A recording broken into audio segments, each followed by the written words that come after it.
let's talk about Midjourney. Because this is, and for the viewers, you should definitely follow Rupert because he does some super cool stuff and posts a lot of really interesting stuff about AI in general. But specifically, you play around a lot about Midjourney. And what you told me is, you come from an entire family of artists, which is really, really cool. You're doing some work in the creative industry, but you seem to have a very significant passion for this and where it's all going. Yeah, that it's exactly it. It's funny to imagine how passionate it has been. It was something I would go to bed dreaming about.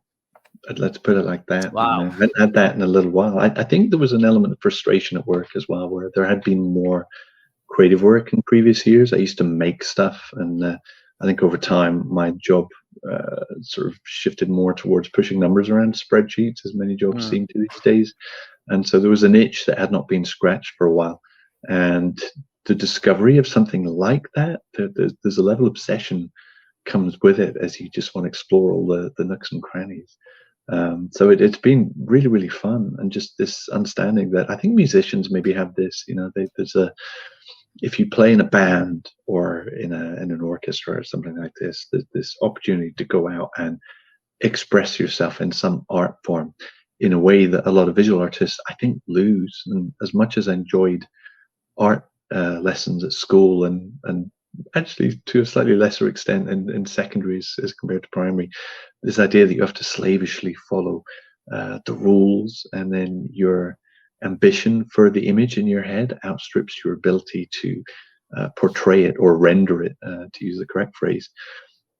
And then having a tool that just takes all that, arguably years of 10,000 hours to mastery out of the equation, and to an extent does a lot of the work for you, but at the same time lets you explore ideas that were floating around in your head, some of them for years, and just to visualize them was wonderful. Somebody described it to me one time as a dream printer, and I love that concept. A dream printer, I love it.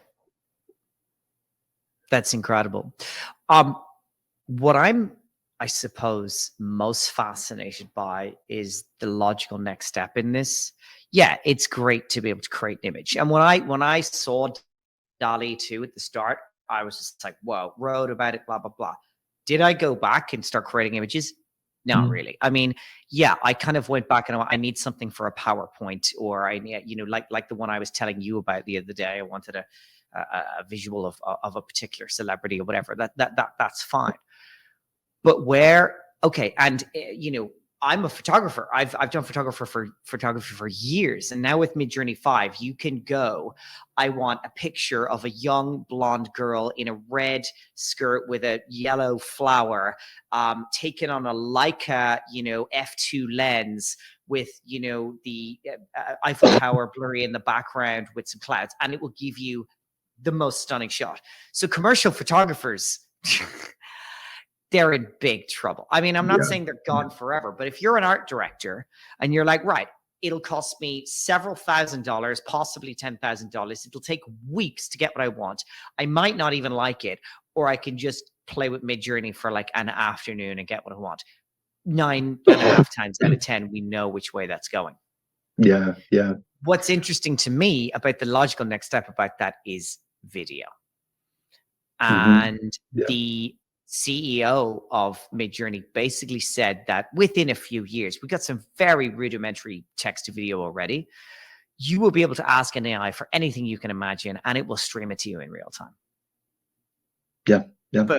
How's that going to change stuff? Well, I think exactly as you say, this idea of, I guess, the domain of stock photography for many years, and we've had quite expensive accounts at work, and we're doing more presentation work. These things would be quite expensive, and the danger would be what somebody internally we were using. Some people in a campaign were running, and he just did a modicum of research, and our lead character also appeared in a hemorrhoids advert. So there was an element of reputational uncomfortableness, as you could imagine those on the tube side by side. So there was that aspect of it gets expensive when you want exclusive use to worldwide imagery. And to all intents and purposes, if you needed a specific image, you were constructing a prompt in the search input for a stock photography library anyway.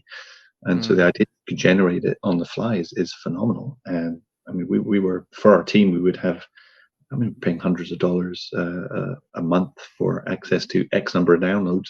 The idea that you can have $10 and come out with the same amount of material.